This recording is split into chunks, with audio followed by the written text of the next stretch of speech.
Alrighty, what's up, everybody? Peter Gilmore here on this late Wednesday night. Back at you again with another video right here on the Peter Gilmore YouTube wrestling channel, youtube.com/Peter Gilmore. Thank you all for watching. Make sure you like this video. Hit that subscribe button down below on this channel and all my other channels, which are down below in the description box. And hit that. And if you follow me on Facebook, follow me on Twitter, share this video all over the internet. And tap that bell, turn on all my notifications so you never ever miss an upload. And hopefully YouTube can send out my videos to you so you'll be the first one to watch. And you can come into chat and chat some wrestling and whatever you want. And that's all I gotta say about that. We already got one viewer now, so thank you for coming in to watch. And that's it. All right, ladies and gentlemen, on this late Wednesday night, August the 12th, 2020. Well, if you're in a different time zone, it's now August the 13th, 2020. It is time for your late night AEW Dynamite review for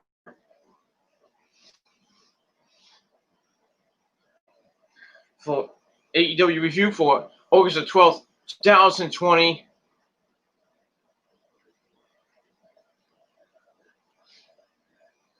And from Daly's Place in Orlando, Florida.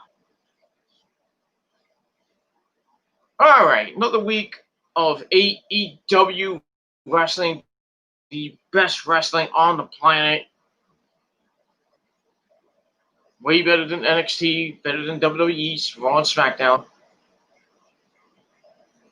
That's all it is. That's all I can say about that. So another week of action. And this week, not so much. This week was it was all right. Nothing, I mean, it was still pretty decent, but not the oomph they had last week when they got 901,000 views. But this week, I think they're gonna go down this week because the show was kind of and most of the matches were kind of meh. You know, the highly anticipated rematch between Chris Jericho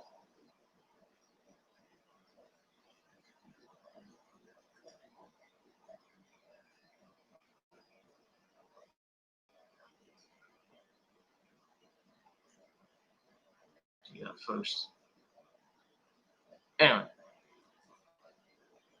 no, I had somebody call me a coward and saying Posta was right. I'm not a coward. I'm right here. Bring it, bitch.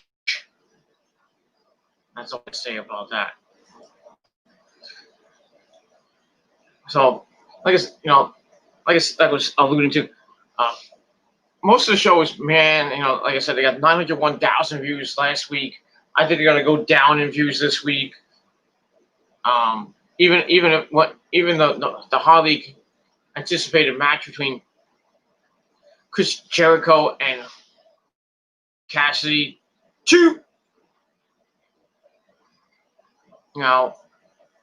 wasn't what the first one was. The match, lots of fucking botches in that match.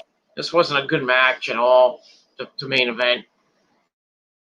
And if you look at NXT was kind of meh. So both shows kind of stunk, and the ratings are gonna get affected. Both shows will probably the ratings will go down this week, but I think AEW will probably win this week. But next week it's gonna be totally different. Not a Wednesday Night War for the next 2 weeks,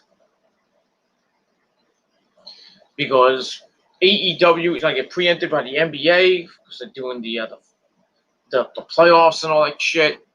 So next week's show will be on a Saturday, August the 22nd at 6 p.m. So the second hour will go head to head with the first hour of of Takeover 30. So that should be pretty interesting what the ratings might be for Saturday night. And the overall ratings will probably come out Sunday or maybe Monday. But we'll see what happens with that. And then the following week, August the 26th, the show will be preempted once again due to basketball. But you can watch AEW Dynamite on the next night, Thursday, August the 27th at 8 p.m.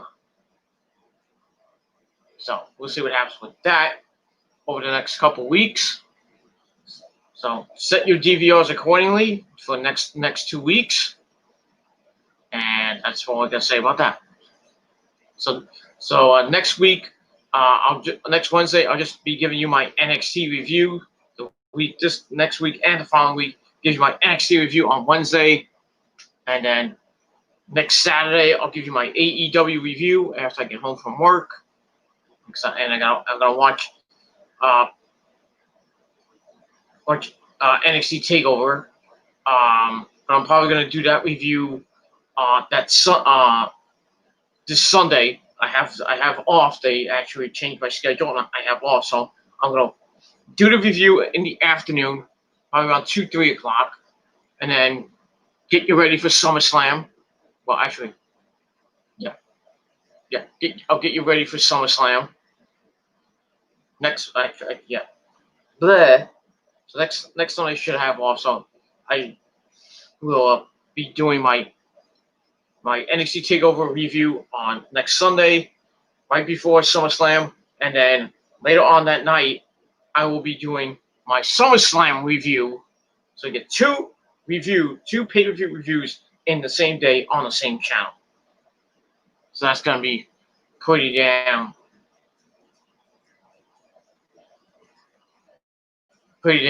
fucking good, and that's all I gotta say about that. So, like I said, set your DVRs for next week. AEW is gonna be on next Saturday at 6 o'clock. The week after is gonna be on Thursday at 8 p.m.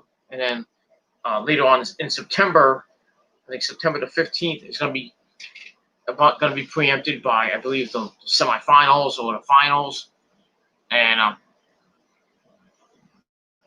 the show will be on a Thursday night as well at 8 p.m. So, but we'll get to that when we get to September, which will be only a couple weeks away. All right, let's get to the review. Let's not waste any time. So I'm fucking tired. I feel like I'm about to zonk out. But I want to stay up for a couple more hours. I don't know if I can, but we'll see what happens. All right. We get to Dynamite. We put the show off. Didn't show anything with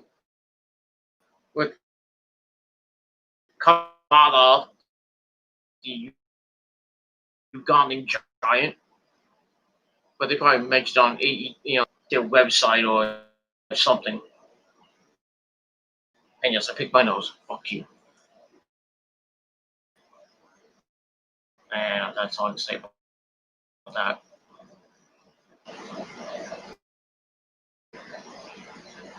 All right, so we start off with it's Tag Team Appreciation Night, by the way. It's hosted by FTR. So we start the night off with one of the greatest tag team in the world today, the Young Bucks Super Kick Party. Matt and Nick Jackson, they come out. They do their pose, and then the Dark Order come out. So the Dark Order, I think it was 5, and the Beaver Boys, John Silver and Alex Reynolds, they come out, so beating the crap out of Nick Jackson on the ramp. They lay them both out, and then we see Evil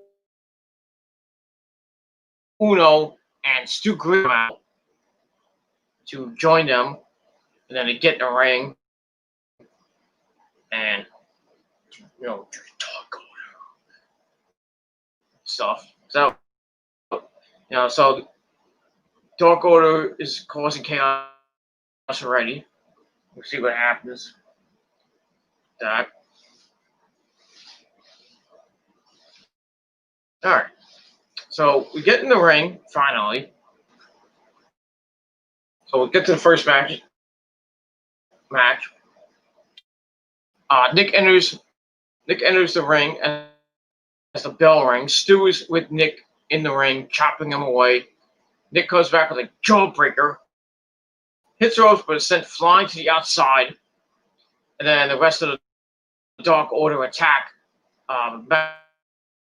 And on the stage, he flies with a front flippity-doo onto the three members of the Dark Order, lands on his feet. In the ring, Nick is wrestling Evil Uno. Gets attacked and whipped into the face of Nick. Elbow from Stu. Body slam to Nick. Then Uno and Stu pose. They try to, they mock the pose. They cover for a near fall. And they're working on Nick for a while, kicking him and beating him up. They go for back suplex. Nick lands on his feet. Stu tries one. Nick lands on his feet. Jackson comes in and attacks both men. Stu kicks him in the gut, misses an elbow, and Matt hits a flying clothesline to both men. He sends Stu to the corner, tags in Nick. They double chop him and whip him, then a double elbow, then a fist drop splash.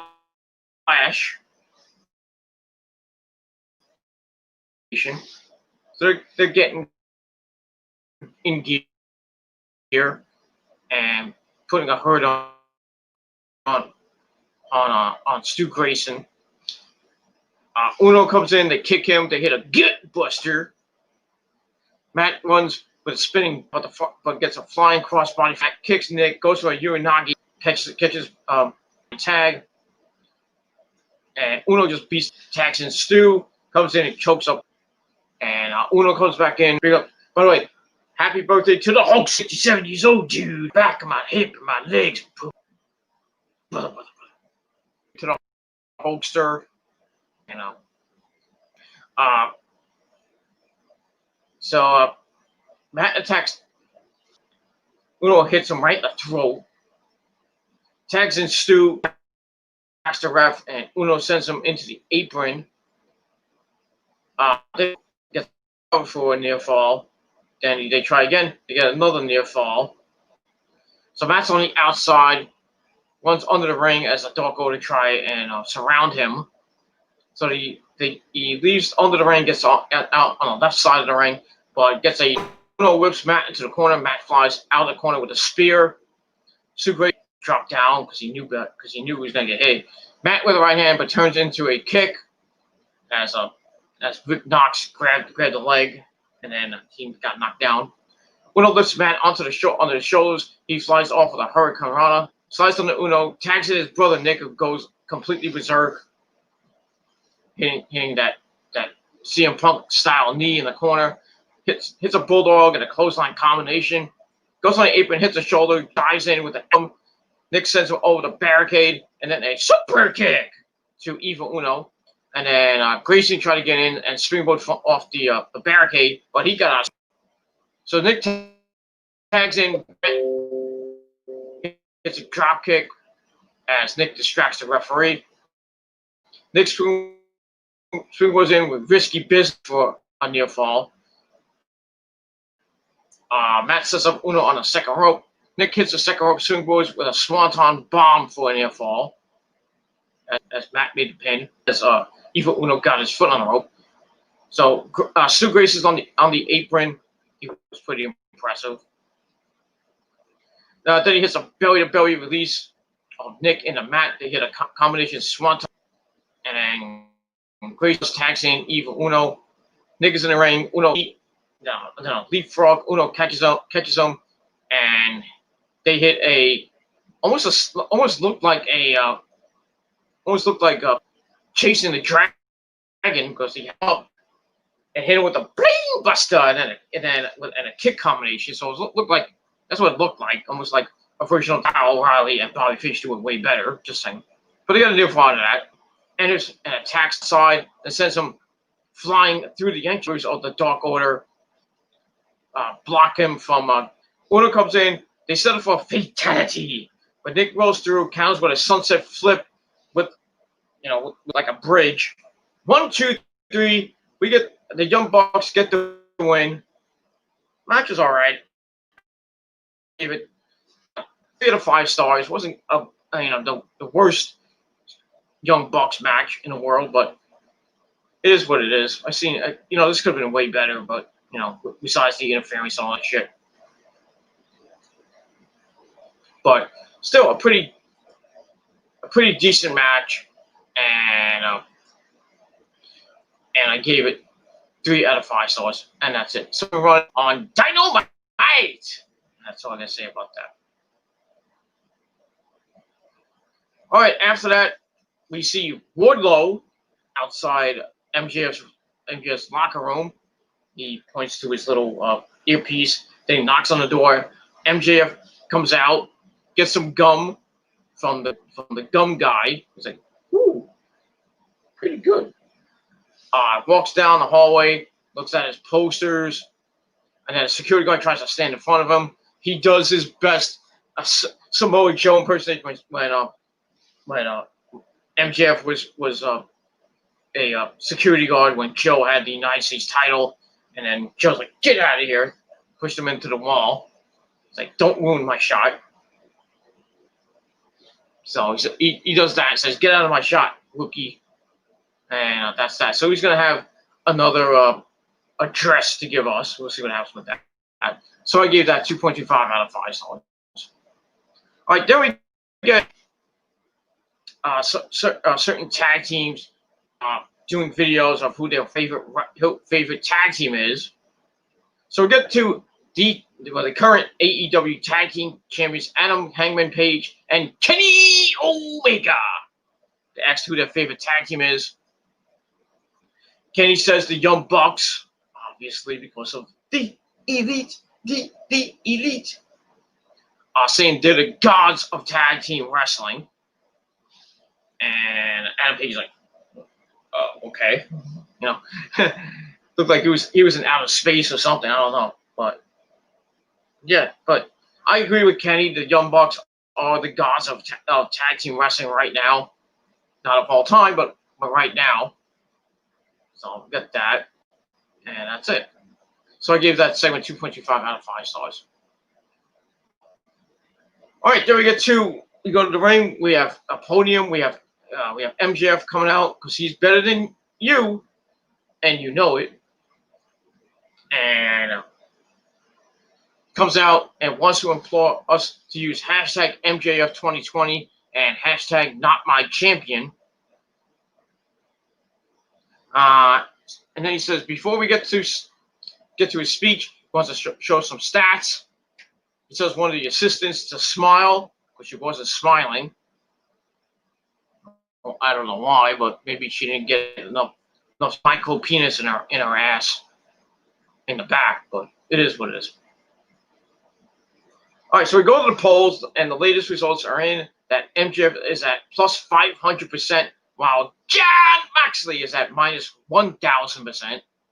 So it kind of look like a landslide for MJF, but it is what it is. MJF says he may get a little emotional. No crying in wrestling. It is what it is. He mourns for our belief in our champion because today is the day that it dies. Dictator John would be here if he cared, but he's not. But MJF says he is, and he will always be here. He's a man. He is man enough to admit that he must take partial responsibility for John's absence. He says Dictator John might not be here because he is afraid of change and of him. MJF understands that Dictator John is swimming in uncharted territory. He's never dealt with someone who is more talented than him. And since MJF cares about us so much, he wants to make sure John feels comfy enough to show up. So then the stagehands move the podium, and then MJF lays down on the mat, asking if this is better. And then, I mean, the camera shot was great, from above, and then it looked like swinging around a little bit. That was pretty cool. So good work, cameraman. So MJF wonders if John is in his comfort zone now. He didn't start the campaign to have a beef or a rivalry, but he did it because AEW deserves quality leadership.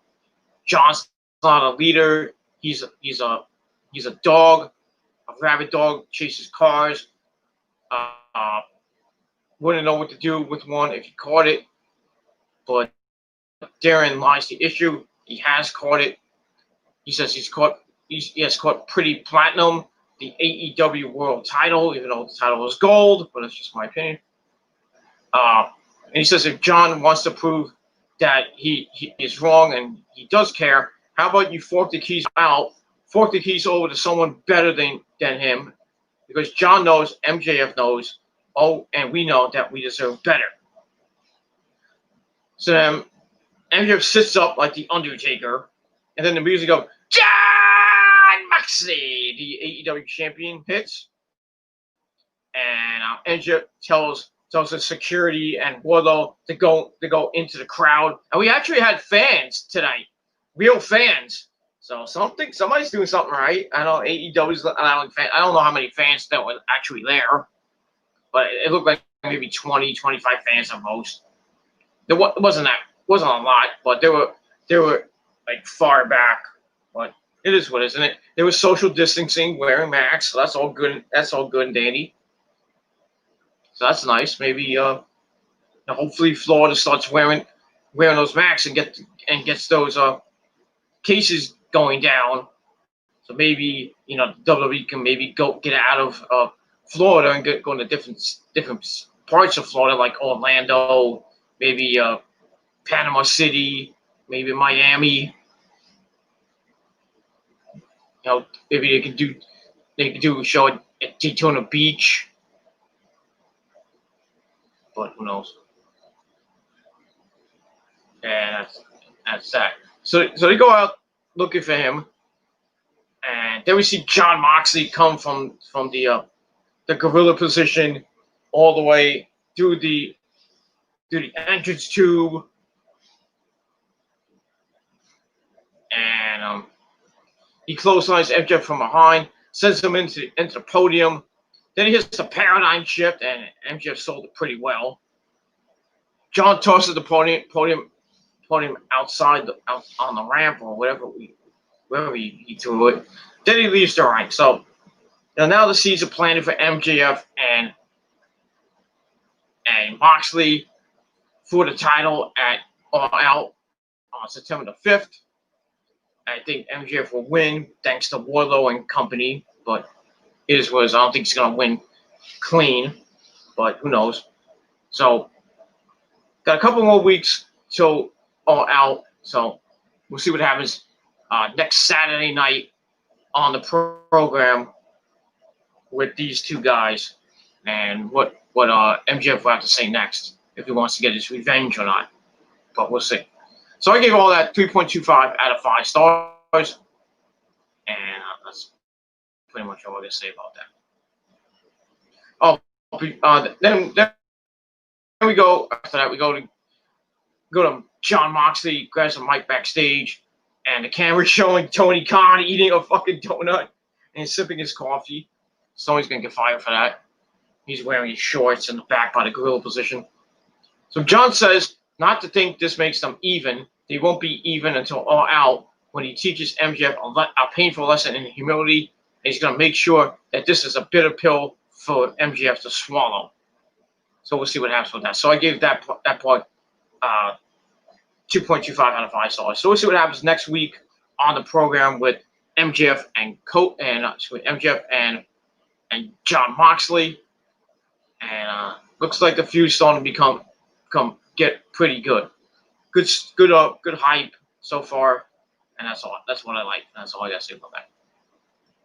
All right, there we go. Backstage with Alex Marvez and his guest, Matt Hardy, regular Matthew Hardy. He has that big freaking bandage on his head that he got last week when Sammy Guevara threw that chair and almost freaking killed him. And then Matt was just busted wide open, bleeding like a fucking sink.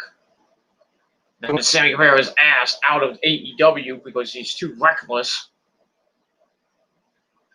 And then if anybody saw what happened to him on Being the Elite, he comes into the room with the Bucks and starts talking like regular Matt Hardy. Then he goes, then he channels into broken Matt Hardy. Stop the multiverse. And he goes on about what busted open is and stuff like that. And he grabs his head again and goes back to Matthew Hardy. Well, I think he started as Big Money Matt and then went into the broken Matt Hardy and then went back to regular Matt Hardy. So he said, his personalities are coming out now. He's getting really, he has multiple personality disorder now. Like the voices are talking to him, they can come out at random times. And that's pretty much all I gotta say about that. So we got stitched up Matt Hardy. He had I think he said 12 or 13 stitches. Ouch. Alex Morford says that Matt has 10 days before he's medically cleared. He'll be back next week to compete on Dynamite. And so he asks him how he is. Matt says he's alive, but he doesn't die. Because that shirt says I don't die, which you can get right now on AEWshop.com.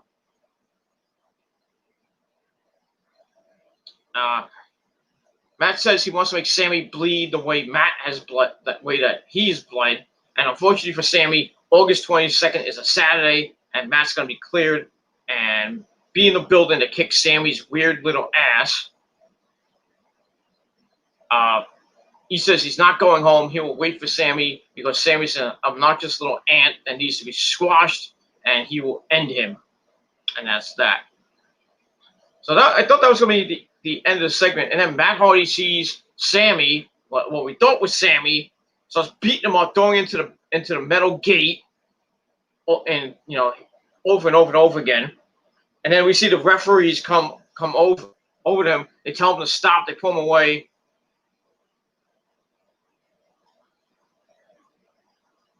And they escort him away, and they pick up the guy, and it's referee Mike Posey. So maybe a little bit of a fine for Matt. Not that he cares because he's loaded with a lot of money. He's got a hot ass fucking wife, guy, and 3 kids, 3 boys. Couldn't pop out a girl with there, Matt. I mean, just saying. So we got crazy old Matt, and that's all I can say about it. It was a pretty interesting segment. 3 out of 5 stars, and that's it for that. And we're gonna move on from there. And we're gonna move on. All right, then we see a door which says no admittance, and then we hear the music of Scorpio Sky. He kicks the door down, and he comes out for his match with Cody Rhodes for the TNT Championship. and he comes out with finally the brand new belt, not that silver tin can looking thing that it is. It's all drenched in gold. Looks pretty good.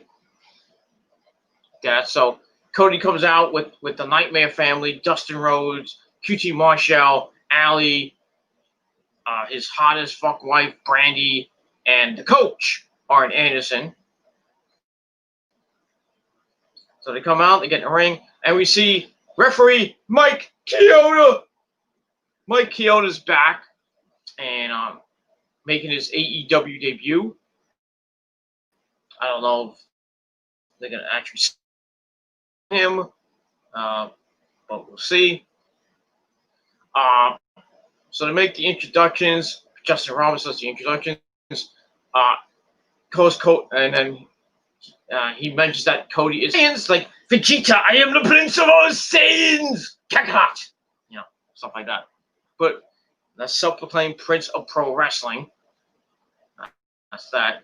All right, then we get to match number 2 for the TNT title: Scorpio Sky against Cody Rhodes with the Nightmare family at ringside. This is a pretty decent match. Not a bad match. Kind of slow at times, but Scorpio held his own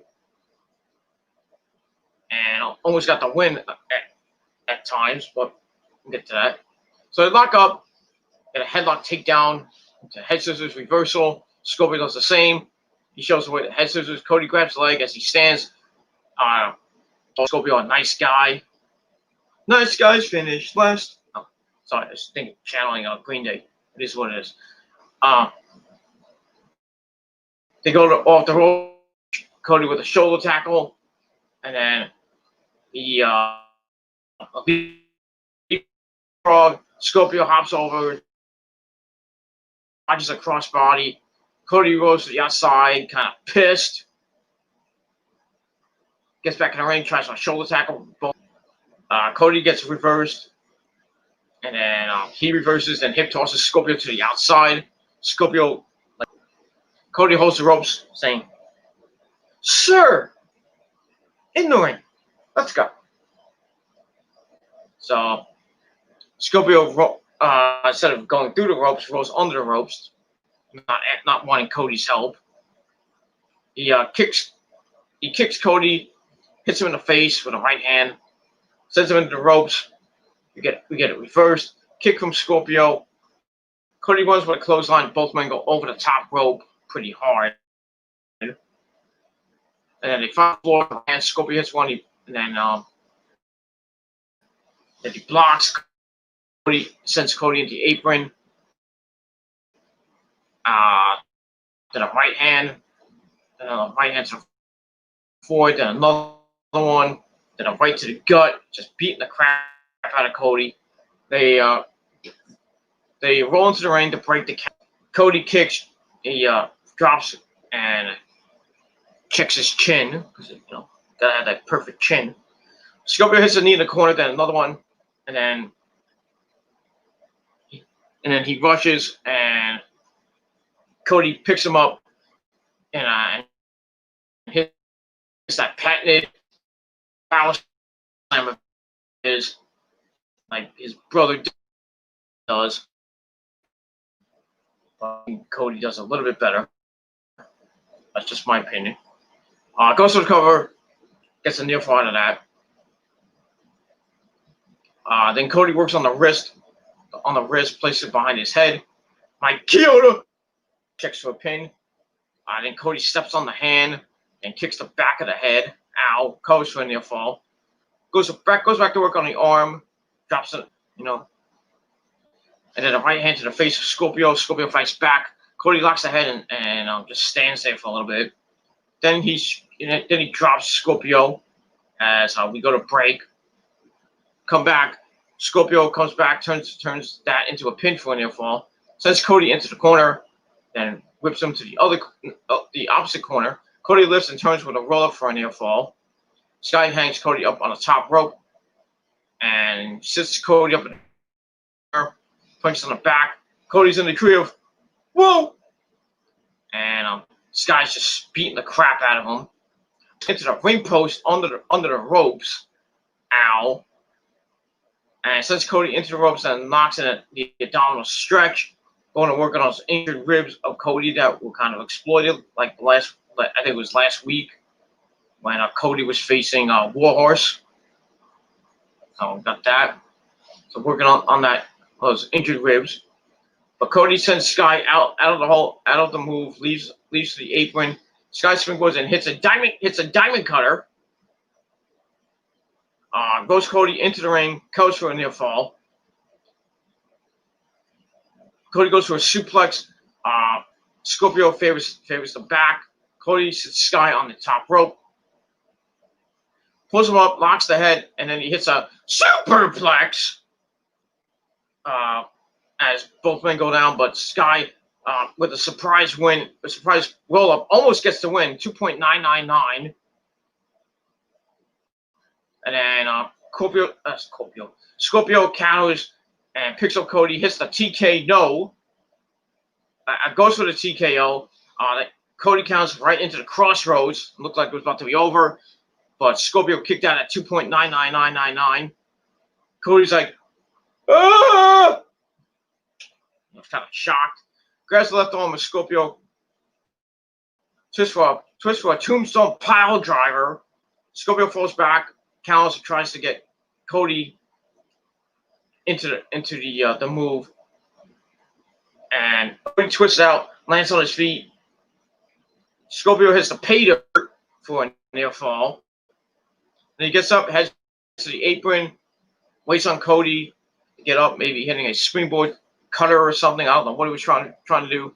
He springboards, Cody holds the ropes, and then Scorpio Sky eats nothing but canvas.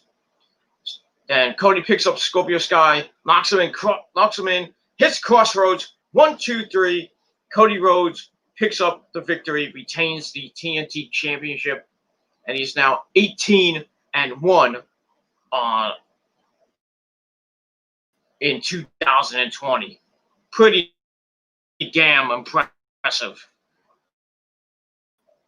right now. If you had a superstar of the year for AEW, it'd be Cody Rhodes right now. We digress. Nothing to say about that. So match was all right. I gave it 3 out of 5 stars.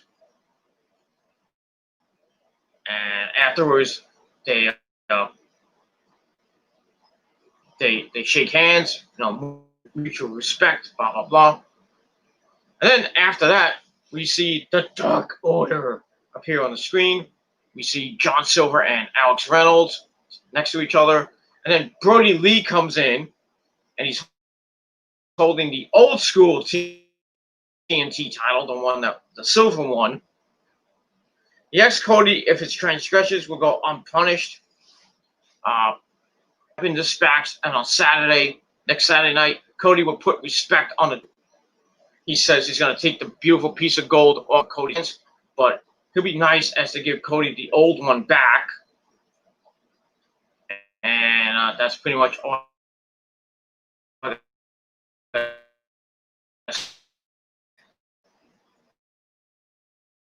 So that match is next week. Brody Lee versus Cody should be a hard-hitting match. I think Cody will retain somehow, but it is what it is. So that's next week on the program. And the aftermath of segment, I gave 2.5 out of 5 stars. And we'll see what happens next week with Cody and Brody. Hey, that rhymed. But it is what it is for the TNT title. And that's it. Got a lot of stuff going on next week, but I'll get to that later. And that's pretty much it. Chat room's open way if you want to come in. And that's that. All right, number 3 for the AEW Tag Team titles, we had Jurassic Express, Luchasaurus, and Jungle Boy Jack with that little runt Marco stunt at ringside. Take it on Hangman Adam Page and Kenny Omega. The champs have been champions for over 200 days right now. That's pretty impressive. And we'll see what happens with them in this match. So with Kenny and Jungle Boy to start up. It counts. Omega releases punch, but Marco hops onto the apron to stop him. And Kenny tells him to get down. Then gives him a little slap in the mouth because he's a fucking runt. And then Marco tried to go after Kenny. Jungle Boy and Luchasaurus had to hold him back. Not that he was going to do anything because Kenny would just kick him right in the nuts and fucking ended him right there. Omega smirks. And then we get back to the match. Omega locks up, side headlock into the ropes. Omega for a 1 count. Tries to find his carry, gets sent flying, but grabs the arm and locks an armbar. Swinging to another and an arm drag to Kenny. Marco then distracts again. Jungle Boy with a drop kick to the face of Kenny, covers for an near fall. Tags in Luchasaurus, some lucha kicks. Then he sends Marco into a pay dirt. I don't know why Marco was even in this match. But cover from Lucha for a near fall. Omega fights back out of the corner with a right hand to face, and then another one. Tries for a third one, it gets blocked, and he hits a chop. Lucha grabs the head, sends Kenny into the corner, beats him up a little bit, gets a tag from Jungle Boy. Luchasaurus slams Kenny face first into the mat. Jungle Boy hops off the apron onto the knees, and then onto Kenny. Goes for an near fall. Jungle Boy lifts Kenny. Omega blocks it. Accidental to the back. He kicks. Kenny chops Jungle Boy. Side headlock, and Omega hits the ropes. Kenny gets himself a tag to Hangman Adam Page. He goes for a kick, misses, and Adam Page with a vicious clothesline for a near fall. Then he goes to work, whips Jungle Boy in a rope. Jungle Boy hops up. Page snatches him, catches him, and hits a body slam. Then a suplex for a near chops from both of them. Jungle Boy is on the ropes, tries for an arm drag. Page flies over the top rope on the onto Luchasaurus, and then sends Jungle Boy into the ring. Tags in Kenny. Looks like they're about to finishes off, but there's a lot more. They hit a right hand to Jungle Boy, then another one kicks from Kenny in the corner. Kenny from behind turns him into a front face lock. He starts cutting the ring in half. But it's back to Luchasaurus. Jungle Boy's up. Omega clubs on his back. Sends Jungle Boy into Omega's corner. And Kenny hits a chop. And then Jungle Boy's seated on the top rope. Kenny chops him. He hops up, locks the head, going for a superplex. And then Page attacks the back as Jungle Boy tries to fight back. Sends Omega flying off the ropes. He goes through, tags in Luchasaurus. Page comes in. Luchasaurus hits a clothesline. Then one for Kenny. He kicks Adam Page and then headbutts him. Then with a pump kick, he grabs Adam Page. Omega just drops down. They miss some rights. Then kick to Page, then another to Omega. And then Luchasaurus gets pissed. Grabs him by the throat, picks him up, choke slam to Adam Page, and then a standing moonsault. They're about to get new champions. Get 1-2. Page kicks out. Lucha goes for another kick, but Kenny dodges it. Hits a V trigger, and then locks him up. Hits that Snapdragon suplex, and locks him from behind. Hits another one. Jungle Boy comes in. Omega tries to hit him with a Snapdragon suplex, but Jungle Boy arm drags him to the outside. Marco's laughing, so Omega hits him with a Snapdragon suplex. Should have broke his damn neck, but it didn't happen. But it is what it is. And then Jungle Boy comes over the top with a suicide dive, but Omega caught him. Hits him with a Snapdragon suplex, so Kenny's going completely berserk. Goes to the top rope, hits a drop kick, then locks in a double on the hook. Hits a move that Dean Ambrose used to do. Double on the hook, gutbuster, I think it was. Gets the near part of that. Adam Page is on the outside, sends Jungle Boy in the ring. Tags in Kenny. And Page is in the ring. Jungle Boy's in the corner. Luchasaurus is back in him. Page runs with a clothesline to both men. Kenny does the same with a back elbow. Then a forearm to Luchasaurus. Omega tosses Lucha into a hole from Adam Page. Lucha gets out of it with an elbow and a kick to him. Now Jungle Boy goes for a Hurricanrana, but Omega lifts him up, releases Page, catches him, and hits a wicked German suplex. Luchasaurus kicks Adam Page, but Page tries for the buckshot lariat, but Luchasaurus grabbed him by the throat, and then Kenny comes in. He gets goozled, and then we get some Lucha kicks, and then a suplex to Page and Omega. That was pretty nice. Then a frog splash to Adam Page. Joe Boy comes in, suicide dives onto Omega. Then a springboard rolling DDT to Adam Page. Lucha Boy has Marco Stunt in his arm, sends him flying into Kenny outside the ring. Go back in. Luchasaurus slams Kenny down, goes for a near fall. Texting Jungle Boy, who hits a spinning kick Luchasaurus with a big cyclone kick. Jungle Boy with an elbow to the head, goes for a near fall as Omega comes in to break it up. Lucha's about to send Omega to the outside, but Omega sends Lucha to the outside. Page lifts Jungle Boy up, chops on him, sends Jungle into the ropes. Omega ducks, Page catches him, hits a powerbomb outside the ring onto Luchasaurus. Kenny then hits the ropes, hits a tope on Hilo on the outside. Very well done. Sends Joe Boy in. Page catches him. Gut wrench powerbomb for a near fall. Texting Kenny, and it looks like it was about to be over. And then they hit Jungle Boy with the last call, the buckshot lariat V trigger combination. 1, 2, 3. Adam Page and Kenny Omega retain the titles, and the long run continues on.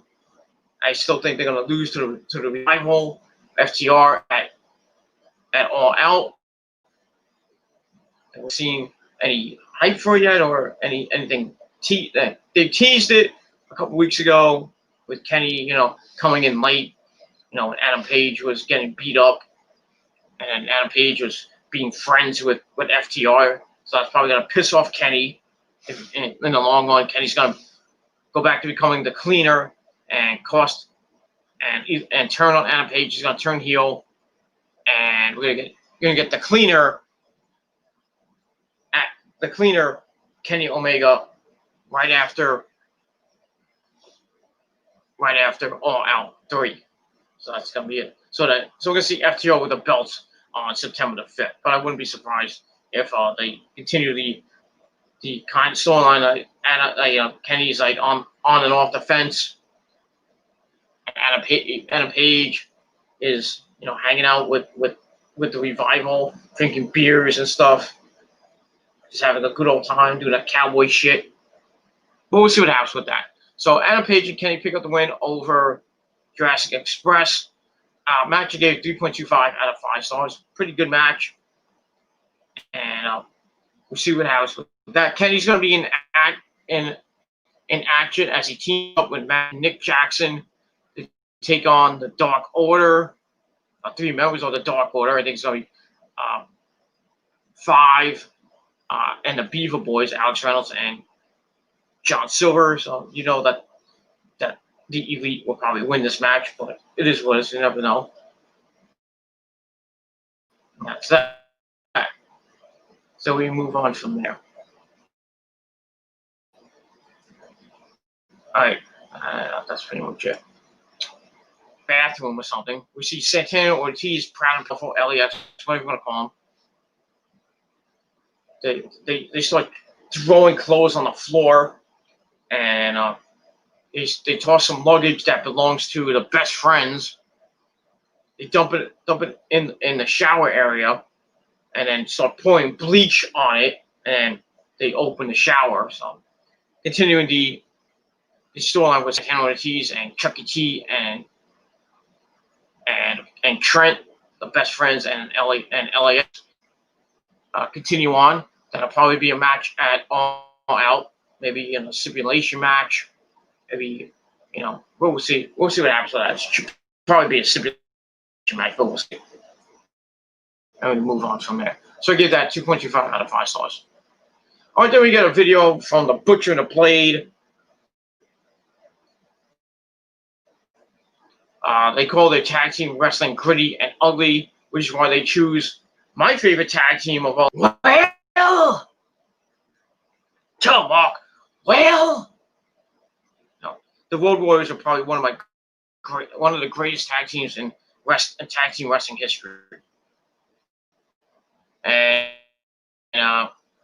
if you haven't watched TGC 168, which was my video dedicated to tag wrestling, my favorite tag teams of all time, check it out on TGC Reborn channel. Link to the TGC Reborn channel down below in the description box, where you can subscribe to that channel and subscribe to all my channels.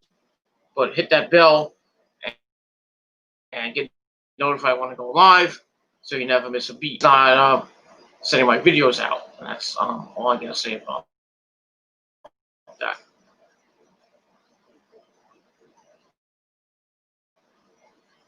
And we move on.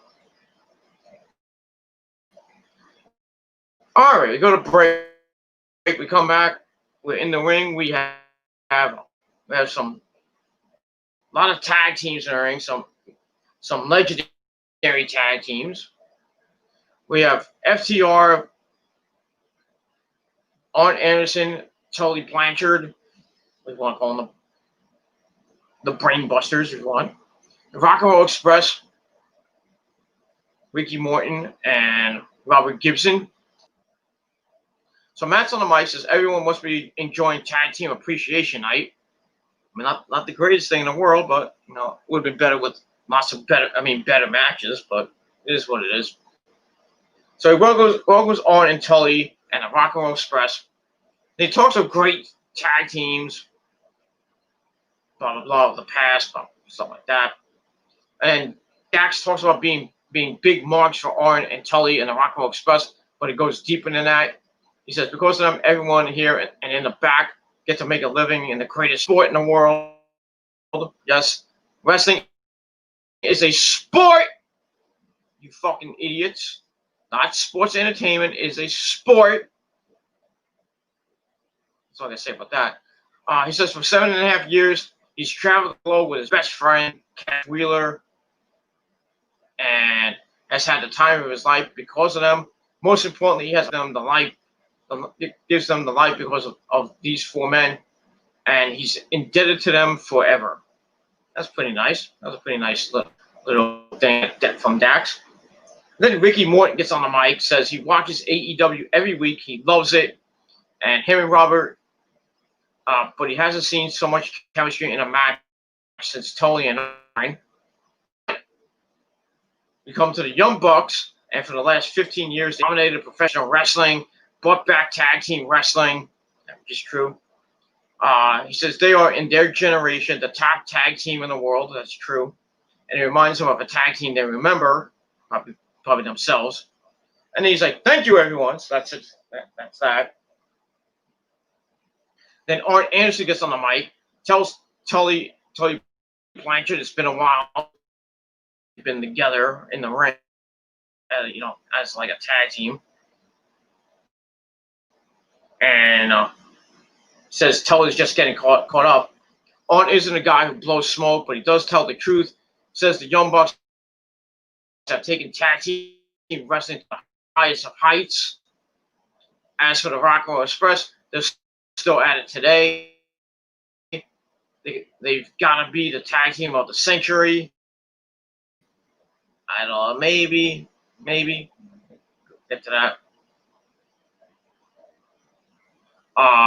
He's gonna say this will ruffle some feathers, but let's say it again. FTR is the best tag team in the world right now. I don't believe that, but it is what it is. And then Tully Blanchard gets all pissed off, take back away from Ricky, telling Ricky not to start something he can't finish, and the crowd's like, "Ooh, ooh." So Tully has news for all of them. He says Tom greatest quarterback because he got rings.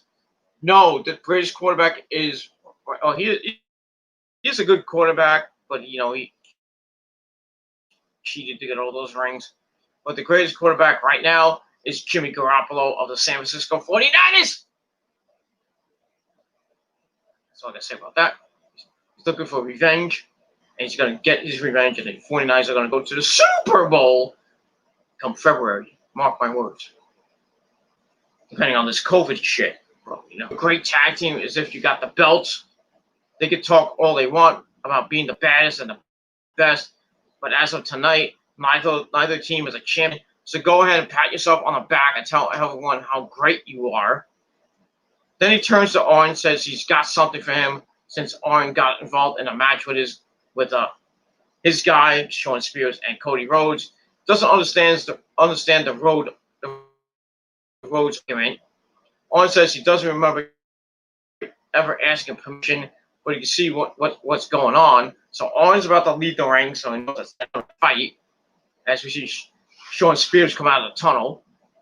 Arn leaves the ring, and then they all fight, and Dax goes down, and looks like he hurt his knee again, like he hurt last week in that 12-man tag team match. Young Bucks break up the fight between the old guy, the Rock and Roll Express, and Tom Blanchard and Cash Wheeler and company.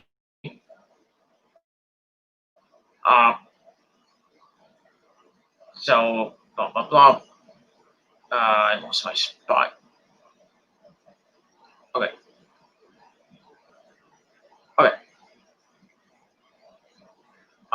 And Shawn Spears understands, tells him he's got it. We see Dax and shouting from the ropes.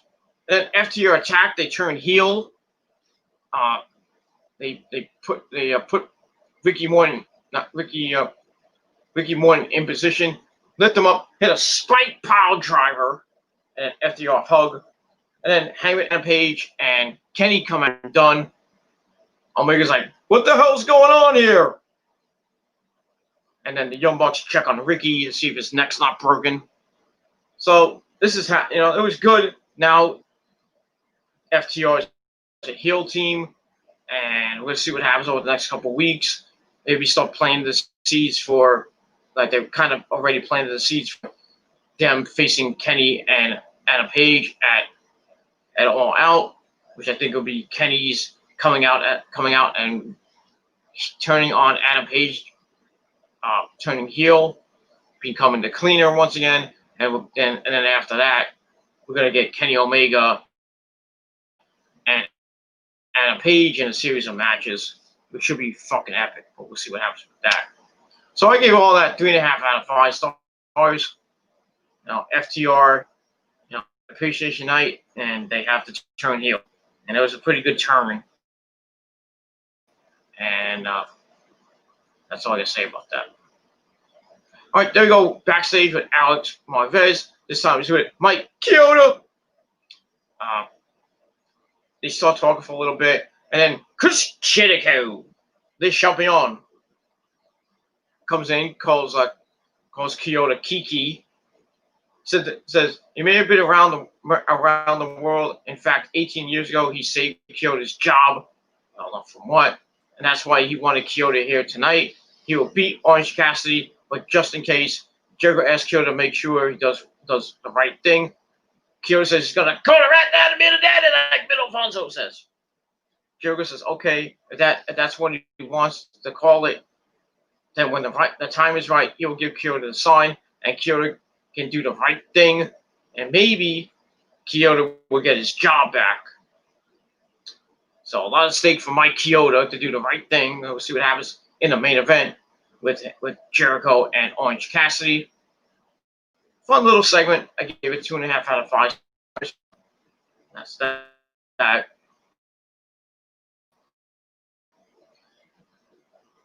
All right, then we go back to the ringside area. We see Sammy Guevara. We're surprised he's hasn't been fired yet for what he did to Matt Hardy. He's still there. Sammy and has a message from Matt asking him what's wrong. He says he can't get Sammy. Matt can't get well. Matt needs to relax. Tells Matt to enjoy the night off. It's too bad though that Matt left his throne, play on words, throne, THROWN, really THRONE, kind of play on words. He says, typical Matt, and Matt's learning the hard way, meaning the hard way blood stuff. That's that. So let's continue to see Sammy Guevara, Matt Hardy situation, and we'll see what happens next Saturday night on the program. Matt will be cleared to participate and clear to wrestle. So we'll probably see another fight happening between and Matt. I still think they're gonna have a stipulation match at All Out. It's gonna be probably like First Blood or some shit like that. But we'll see what happens with that. So I gave Sammy Guevara's segment 2.5. That's pretty much all I gotta say about that.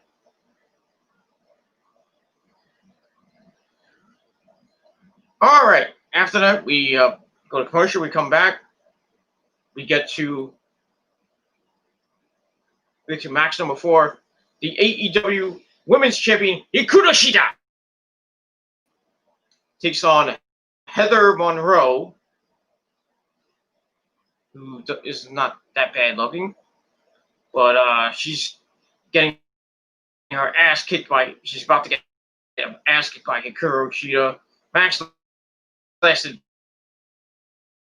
just a little over 2 minutes. Just a squash match, and just beat the crap out of her. Monroe did a little bit with a hard right back elbow, high kick, and some knees to cover for a near fall. She pulls back on both arms, knee Shida on the back.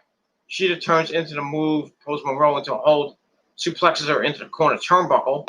In the ring, Hikaru Shida hits a hard right to face, then another one, knocks the head, goes for the Falcon Arrow. Monroe reversed it into a pin combination for near fall.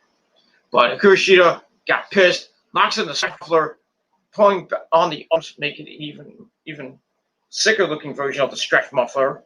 And then poor Heather Monroe had to tap out. So that's that. And Heather Monroe is from California, on the California indie scene. If you want to know, that's all you have to say about it. But nice to see Hikaru Shida on TV. She's not really doing anything. She doesn't have any contenders right now. I don't know what's going to happen at All Out. We'll see over the next couple weeks. But decent match. I gave 2.25 out of 5 stars, and that was that. Afterwards, she goes to center stage. Tony Schiavone talks to her, and you're waiting. Bring it on. So we'll see what happens with that All Out or over the next coming weeks. I still think they might do another match with Nyla Rose, but then again, it might be Britt Baker. And like I said, I think Britt Baker will win the AEW Women's title and then hold on to it for a while and then probably lose it to a returning Chris Statlander or lose it to Nyla, or who knows. And what sucks is we haven't seen. I miss Rio, little cutie Rio, little 22, 23-year-old Rio, stuck in Japan, and that fucking sucks. That's all I'm gonna say about that. What are you gonna do? That's that. All right, there we go backstage with our good buddy Jake Roberts. And Lance Archer is also in the background. And Jake says, ideally, one can have a match one before it even starts. And then some guy walks by, Lance beats the crap out of him. and then another guy gets tossed into a locker as Jake continues to talk. Really couldn't hear what he's saying.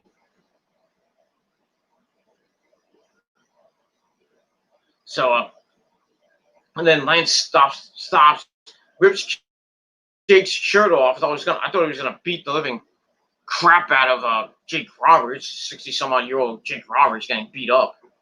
Not a good thing. He rips off Jake's shirt, turns him around, and it reads off, "Everybody dies!" And that's basically it. Just a hype video for Lance Archer. I don't know where he's going or what AEW is going to do with him. I thought he was going to be have another match with Cody and possibly win the TNT title. I don't know if that's going to even happen or not. But who knows what's going to happen with Lance Archer. Man, it is what it is, and that's that. But always good to see Jake Roberts. You know, he does that DDP yoga because it ain't your mama's yoga. And you should be doing DDP yoga too. That's that. All right, so I gave all that 2.25 out of 5. And that's pretty much all I got to say about that.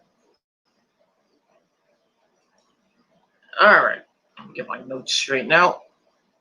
If I can. If it'll let me, there we go. I knew you'd do it. I went ahead of my notes. All right. I went way ahead of my notes. It is what it is. So let's get to that. Let's go to the chat. And we'll move on. We got my good buddy Javier Alejandro Panceclatza in the chat. What's up, Javier? How are you? How's everything in Mexico this evening? Looked like it was going to rain here in the Northeast. I think it's going to rain tomorrow. I got things to do tomorrow. I got a lot of things to do tomorrow.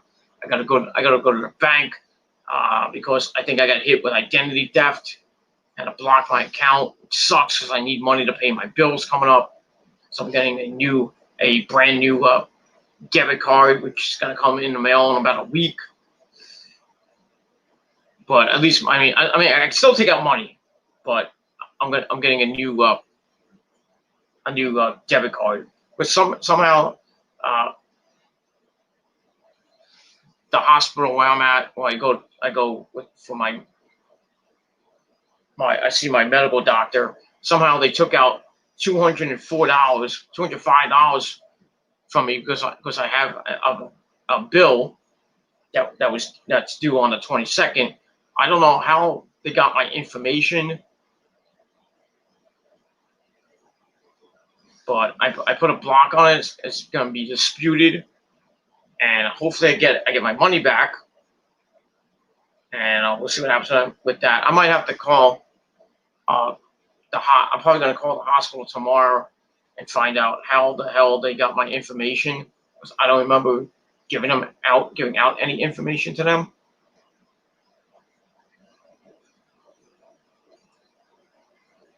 I don't know. I don't remember giving out any information. So, I tried to do a payment plan to pay my bills. That's maybe how they got my information. I don't know. But I'm going to call them. I'm going to try to call them tomorrow. And call the billing department tomorrow. Find out how they got my information. And I'll just basically say that I know I got the statements, but right now I'm trying to do a payment plan and online, and it's not working for me. It won't let me do it. And like at the end of the month, it won't. I'm supposed to pay a certain amount, and it's not showing up. On my bank statements, on my bank account. I don't know what's going on. And personally, I want all this taken care of because I can't pay the bills right now. And Metro and my insurance is fucked up anyway, and I've been meaning to go to the hospital and get it all taken care of, but I'm a fucking lazy fuck. I can't do it, but I think now is the time to when well, my mom might go with me to the hospital and see if I can get this thing resolved. Maybe put the money on hold, put the the bills on hold, and I can just maybe pay co-pays to my therapist and my psychiatrist and the medical doctor. But so I'm racking up a lot of bills. So we'll see what happens. But you don't care about that, do you? I guess not. All right. My good buddy Jair Alejandro Patsy-Clarkson says, today I did not see AEW, only NXT. Well, I didn't see NXT yet, but I've heard a couple of things happen on the show. I heard what's going to happen next week, which is Adam Cole and Pat McAfee having a face-to-face. They're going to have 2 qualifying matches for the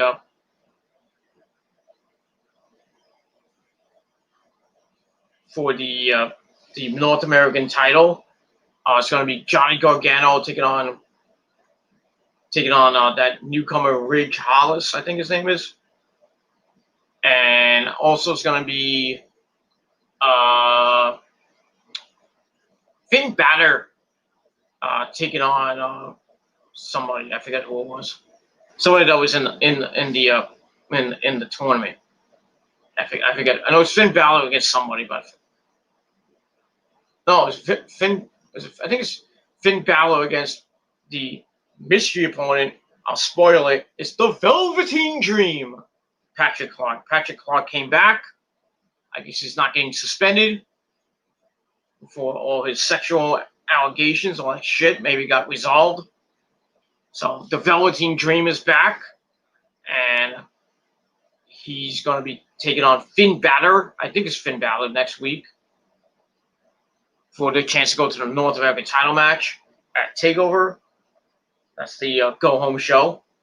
So that should be pretty damn good. But I have more with Killer Kross and Keith Lee for the NXT World Title. Maybe some stuff with Dakota Kai and Io Shirai over the NXT Women's Title. Maybe some more matches announced. Maybe a tag title match. Maybe an extra match. Who knows?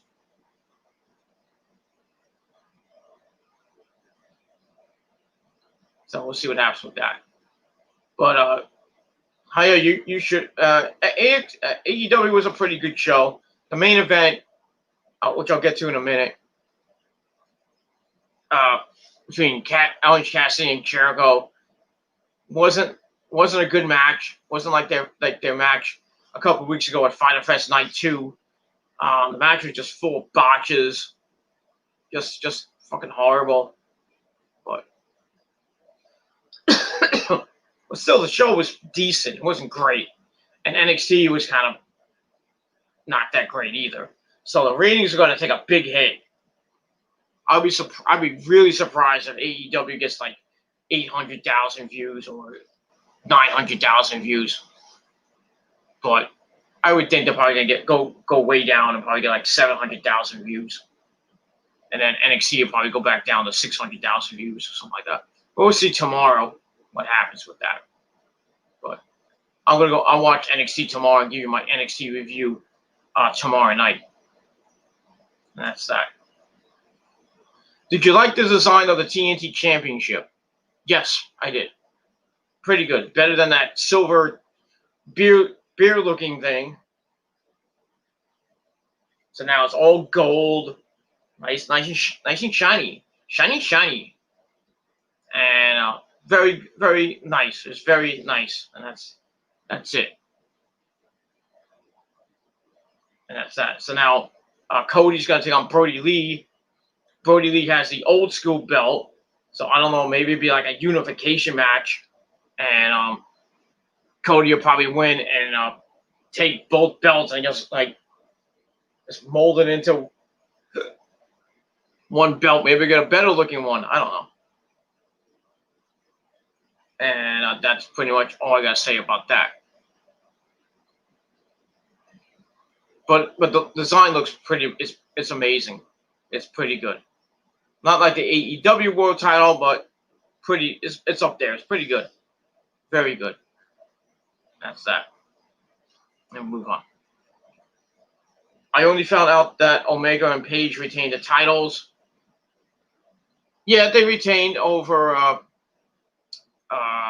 Jurassic Express. Wasn't a great match.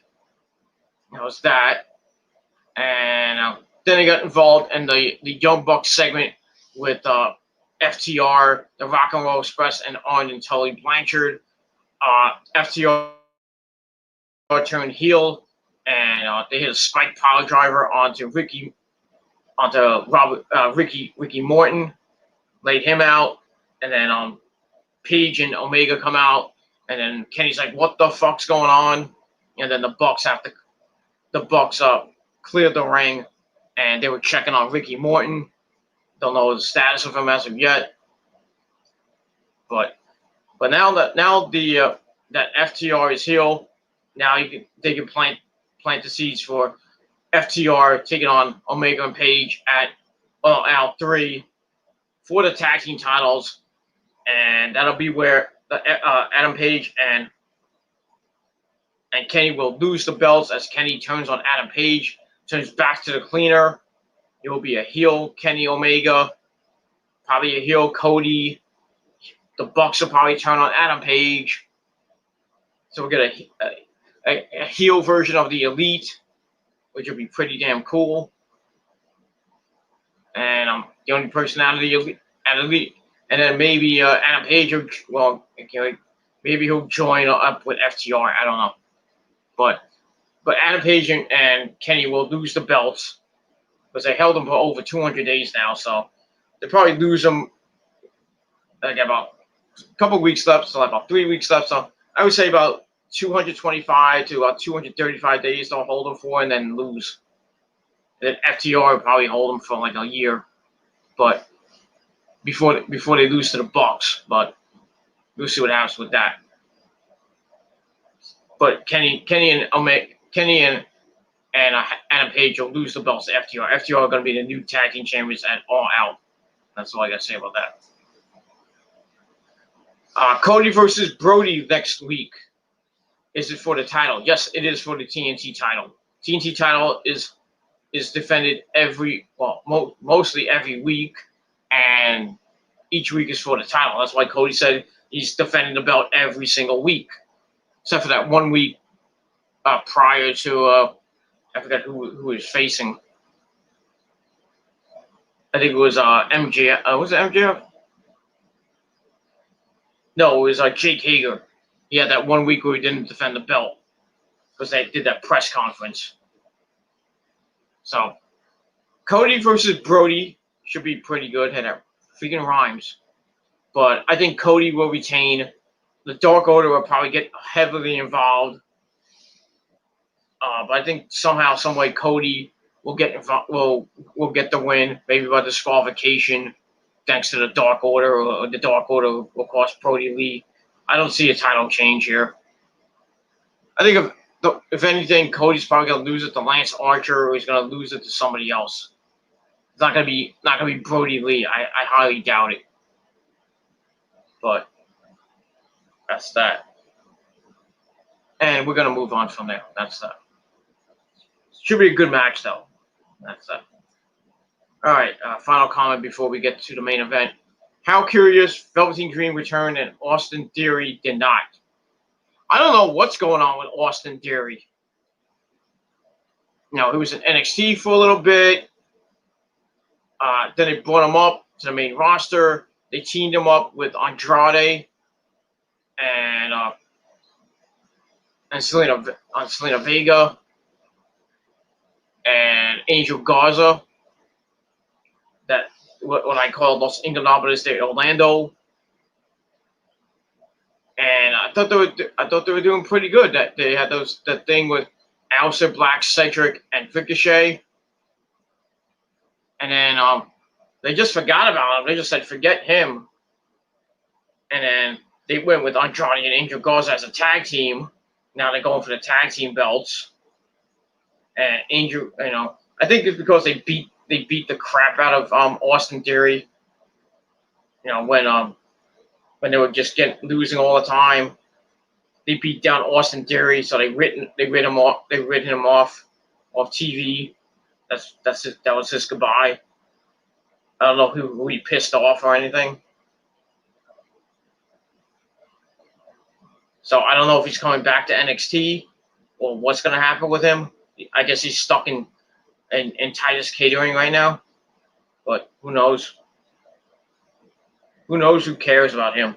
Oh, I mean, former Evolve champion is just getting fucking misused and just get. I think he went on the main roster too soon, like other people from NXT that got shot up for the main roster too soon. Gargano, Ciampa, one of them. That's all I gotta say about that. But I mean, the Velveteen Dream coming back, that was shocking and exciting. I'm a big fan of the Dream, and he's gonna take on Finn Balor next week for a chance to go to the ladder match at TakeOver 30. Either one could win. I don't mind. I'd rather have. I think Finn Balor's gonna win, go on to TakeOver, and probably be the guy to win the title. I think Kushida won tonight. That triple threat match to see who become entrant number 3. But what was entrant number 4? Now it's 3 since Dexter Lumis got hurt. Sad, sucks for him. And yeah, so now it's Bronson Reed, Damian Priest, and Kushida. And next week it's either going to be Velveteen Dream or Finn Balor or Johnny Gargano or Ridge Hollis. So NXT should be pretty interesting next week. The go-home show before TakeOver. And TakeOver next Saturday night is going to be fucking amazing. I'm going to miss most of it, but I'm probably going to see a little bit of it at work. I mean, I get out at 9:30, so I should see all the way up to the end here and there because I get my break. I'm probably going to miss a little bit of the beginning. Because I'm gonna be packing out the truck next Saturday. Hopefully it's a small truck, so maybe I can, I can go on break, and while I'm on break, I can watch the pay-per-view because we have a big TV in our break room, and it has the WWE Network and all that other stuff. So we do that. Watch a little bit of NXT TakeOver. Watch some of the matches. I think it's probably gonna end around 9, 10 o'clock anyway. So by the time I get out, it'll almost be over. But it'll be the main event. It'll be Keith Lee and Killer Kross. So I'll probably miss most of that. And then I'll come home. I'll go on a stream. We watch it. I'll skim through most of the pay-per-view and watch the rest of the Killer Kross match with Keith Lee. See if Keith Lee retains or he loses the title to Killer Kross, which will probably happen, but we'll see. And that's that. I can rewatch the ladder match and how epic that's gonna be with lots of great spots. I think it's probably gonna be match of the night. We're going to see what happens with Io and Dakota Kai. A lot of people saying Dakota Kai is going to beat Io. I hope not. But we'll see. And that's pretty much it. And anything else that's on the show, I'll probably rewatch. And then I'll do my review on next Sunday afternoon. I'll do it right before SummerSlam begins.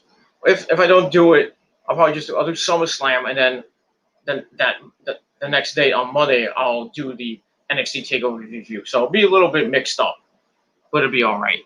It is what it is, and that's that. All right, let's get to the main event. Orange Cassidy, Jericho 2. And it wasn't a great match.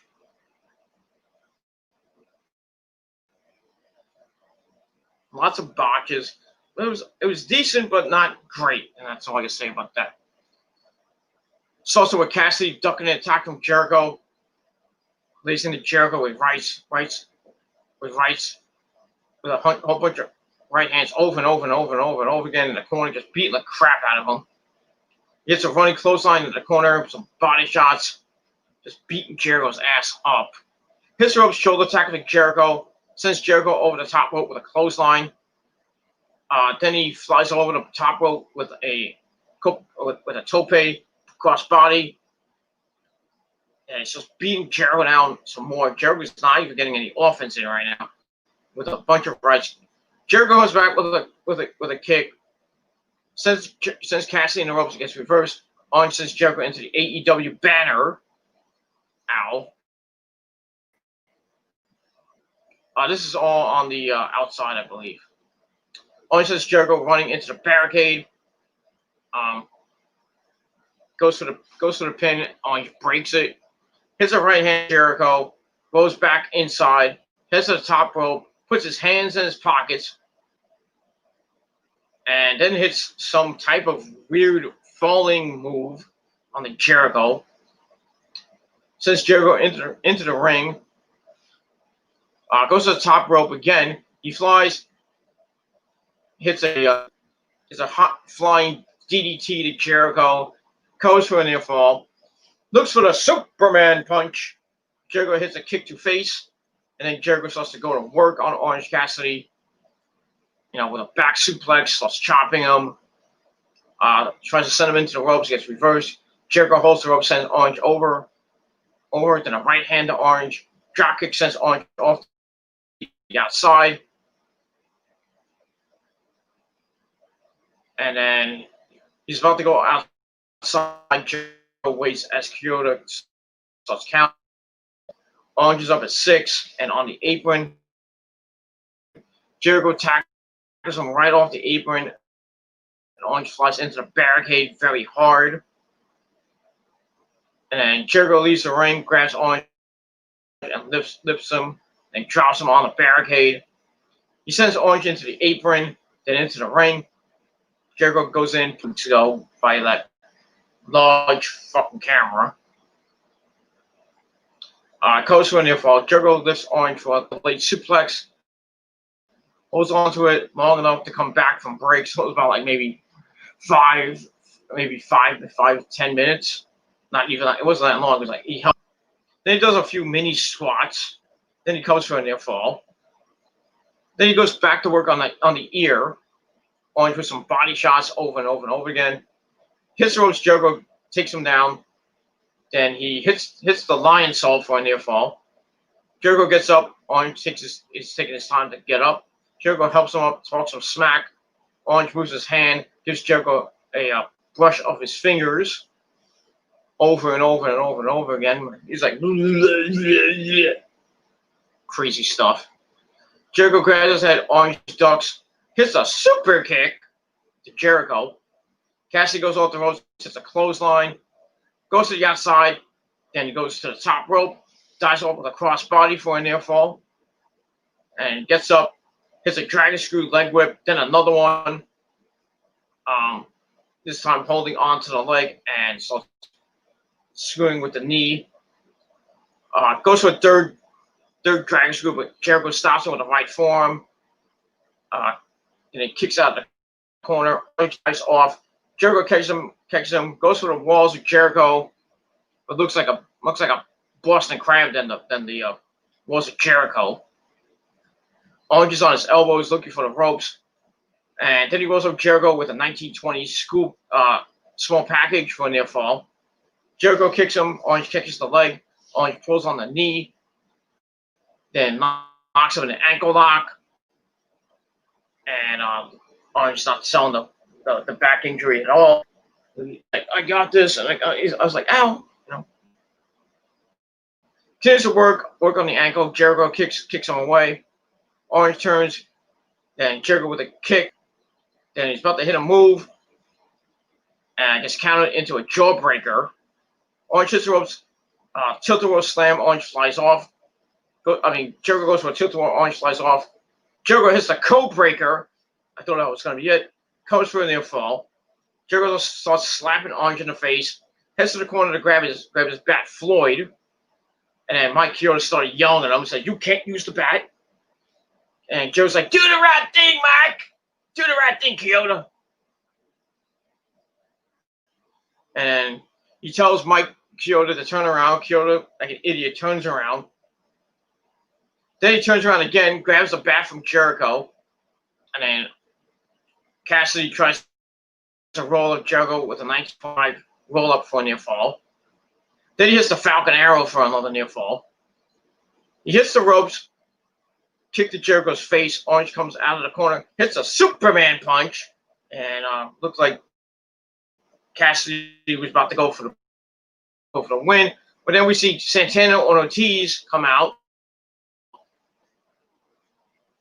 part of the inner circle, and then not to be outdone, the Best Friends come out in their street clothes, and they start fighting on the ramp.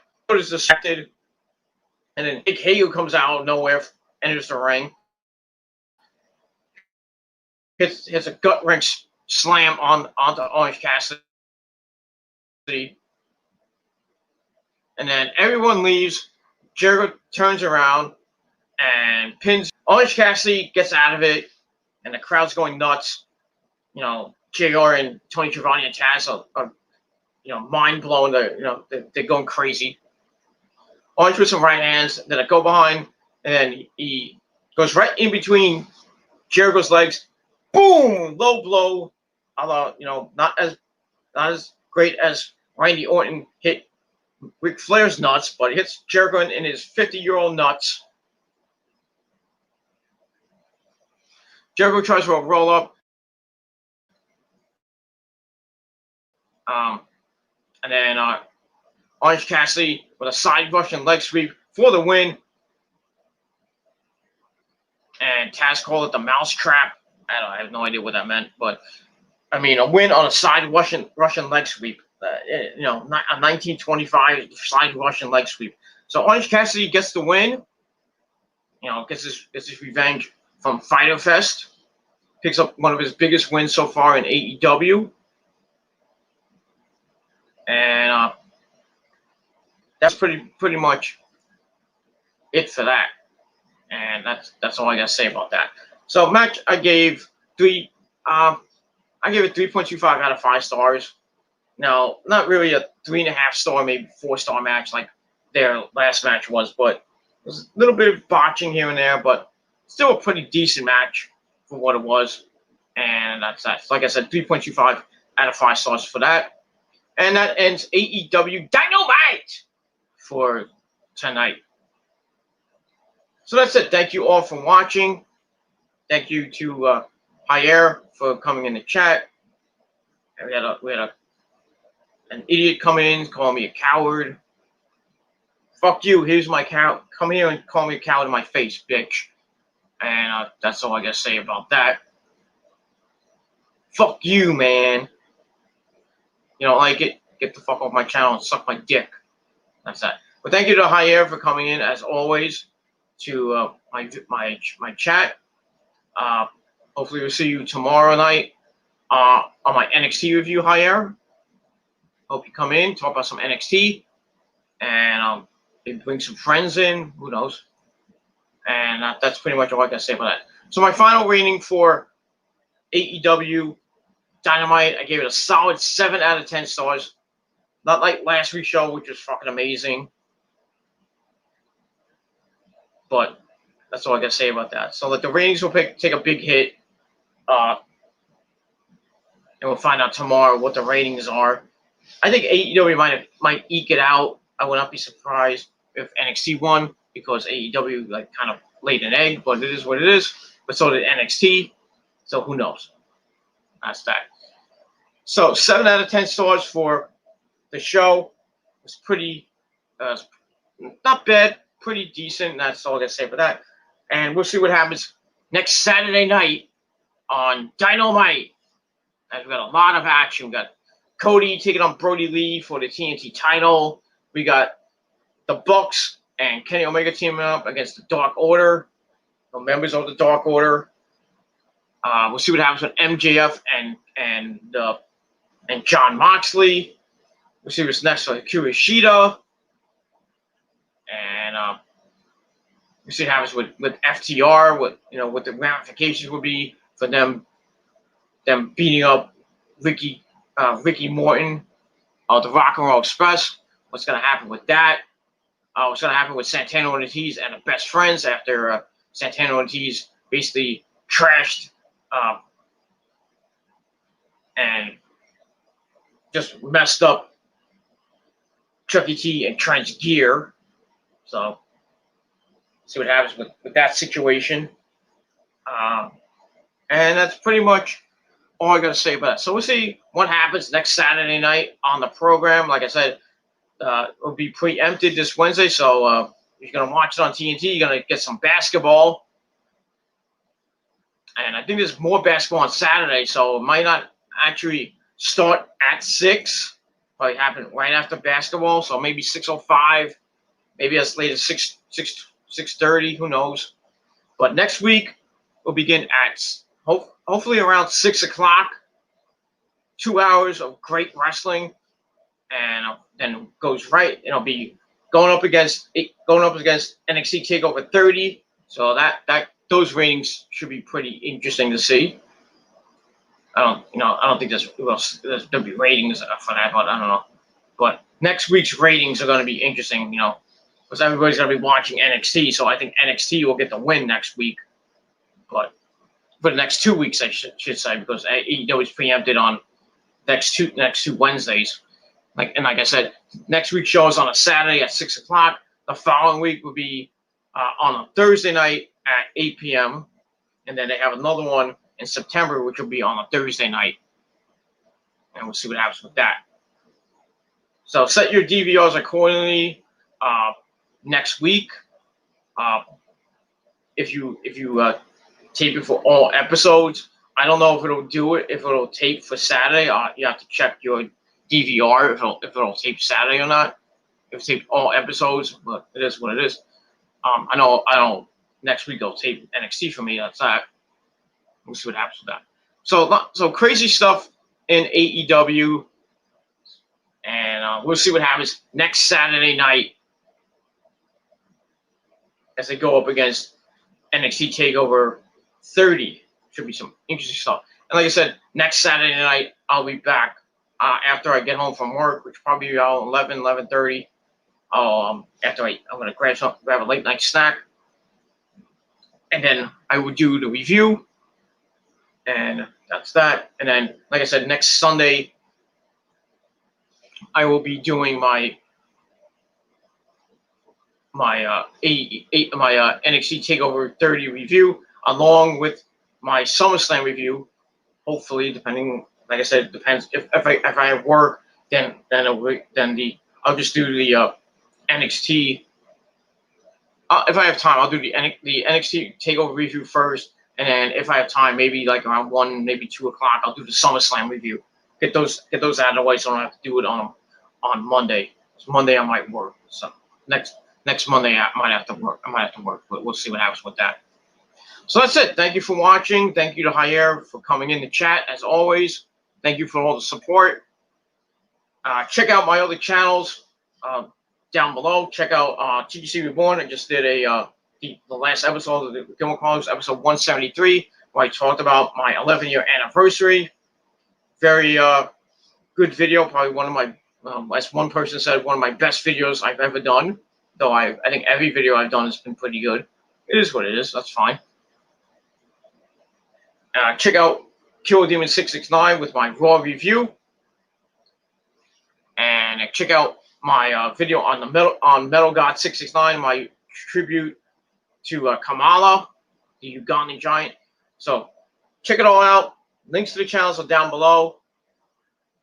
Give all the videos a like and a big thumbs up. Share them all with your friends on Instagram, Facebook, Instagram, Twitter, Tumblr, Daily Motion, BitChute, everywhere else on the internet. And And if you're on social media, hit friend me on Facebook. Just type in Peter Gilmore, you find me somewhere. If you're on Twitter, follow me at my Twitter link, which is down below. Leave me a tweet. Leave me a message. Leave me a tweet or a message, and maybe I'll get back to you, and maybe I'll follow you if you follow me. We'll see. And most importantly, tap that bell, turn on all my notifications, so hopefully YouTube can send my videos out to you, and you'll be the first to watch my videos when I go live. And you can come in the chat, and we're gonna have a nice little chat, and talk about wrestling, and talk about whatever you want. And that's all I gotta say about that. All right, everybody, thank you for watching. I'm going to finish this video up a little bit, maybe have a late night snack, and then I'm gonna go to bed because I gotta get up about 9:30. So I'm probably gonna have I'm gonna be up for maybe an hour, another hour or two, then go to bed, and then get up, and then I have to get up at 9:30, go to the bank, get all this shit taken care of, with my bank account, and we'll see what happens with that. So that's it. Thank you all for watching. Peter Gilmore signing off on this late Wednesday night, early Thursday morning. Thank you for watching. Have a great rest of your night, and an even better Thursday. I'll see you guys tomorrow night with my NXT review. But for now, I'm out. Peace, bitches. And if you're not down with that, fuck you, man. Deuces.